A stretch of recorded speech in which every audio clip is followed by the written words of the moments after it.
Ladies and gentlemen, boys and girls, you know him as the man that put the funk in finance. Please welcome back to the Apollo Theater stage. Put your hands together for Mr. Finance, Paul Hudson!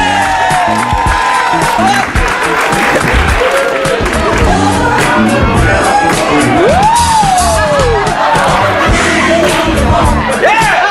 That's what I'm talking about!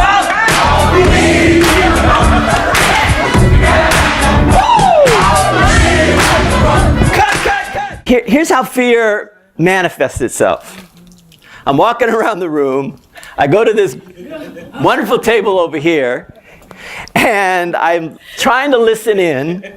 And they say, "Oh no, we can't talk about fear in front of the professor, right?" And that's what happens in a boardroom. We can't talk about our fears and let everybody know we have a fear, so we'll just be quiet, right? That's the way it works.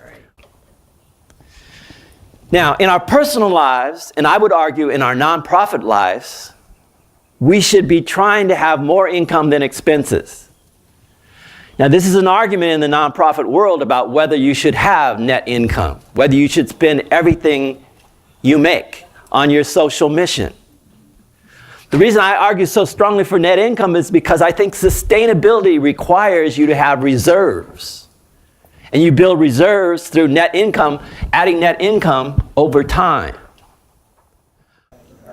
But when we provide you a service that you're paying for, that is earned income.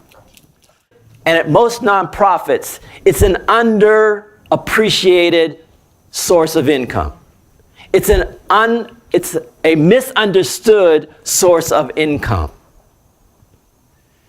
And it is an important source of income because, one, it is diverse, meaning you're not putting all of your eggs in one basket.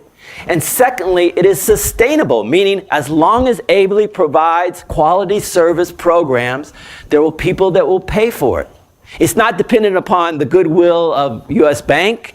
It's not dependent upon the goodwill of the board to contribute. It's based upon, are you providing a service that the market wants, and are they willing to pay for it? That's sustainable. You say, well, why does an auditor that deals with numbers check for legal claims, employment claims, and discriminatory claims? Because if you have claims, it impacts your financial stability. They want to know if you have any outstanding claims because they have to factor that into the financial stability of your organization.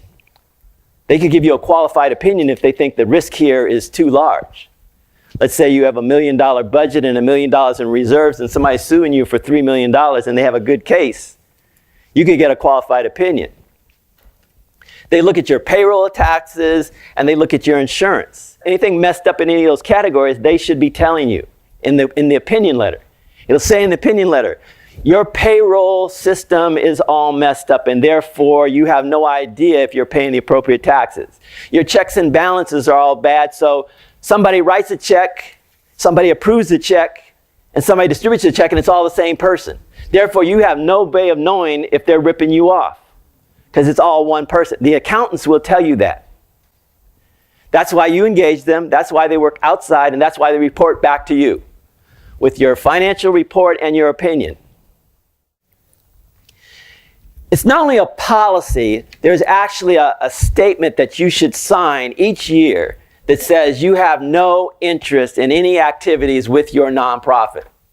I'm not selling them, I'm not renting them any land or selling them any land, I'm not providing products to them, I'm not doing appraisals for them, my sister is not doing their graphic design, you know.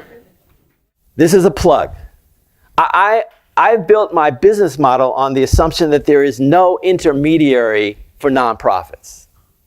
Nonprofits do mergers and acquisitions basically between the EDs or the chairmans, and there's no middle person that has no skin in the game. There's no person that has that doesn't have a preference, doesn't have any ego in it. All they're trying to do is see that the best transaction gets done. So what has to happen is somebody has to go in and do due diligence on both organizations about cultural issues and come back and say, this is not a cultural fit.